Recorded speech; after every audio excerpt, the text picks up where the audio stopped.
This is the morning brief with a star. I'm Susan Kiprano. President Uhuru Kenyatta's administration has tightened procurement laws in efforts to secure jobs for Kenyans. The new rules provide that contractors executing mega projects in a government-to-government deal must ensure 50% of jobs are reserved for Kenyans. Bidders in restricted tenders will be required to reserve at least 75% of employment opportunities in consultancy and non-consultancy services to locals. Get a copy of The Star by subscribing to our e-paper for only 10 shillings by dialing *550*3#.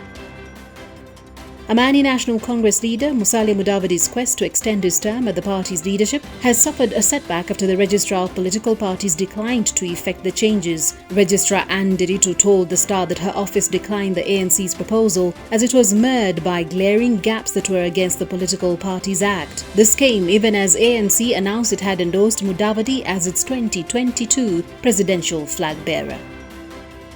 It would appear like the only thing that Kenyan police officers changed in recent reforms is the uniform. Kenyans were taken aback by the lack of restraint by police inside City Hall as they clobbered Mlango Kubwa MCA Patricia Mudeu as she sat down unarmed and surrendered. This was after chaos broke out as MCAs tried to serve Speaker Beatrice Elachi with an impeachment motion. Women leaders protested the police action and called for the immediate reprimand of the officers responsible. I couldn't run towards the tear gas, so I decided to sit down. Then one police came, and he's been identified as Moniki. Came and took a rungu and smashed it on the table, and then I was a bit shaken. And then he was telling me, get out of here. And I personally, I can't run towards the tear gas because of my condition. So when I told him, no, I can't go that way, he took the rungu himself and hit me here.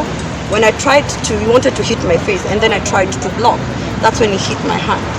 And then 3 others joined him. They dragged me down and they started beating me from down.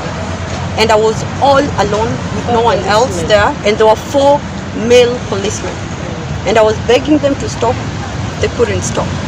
I honestly have no idea why they had to use excessive force.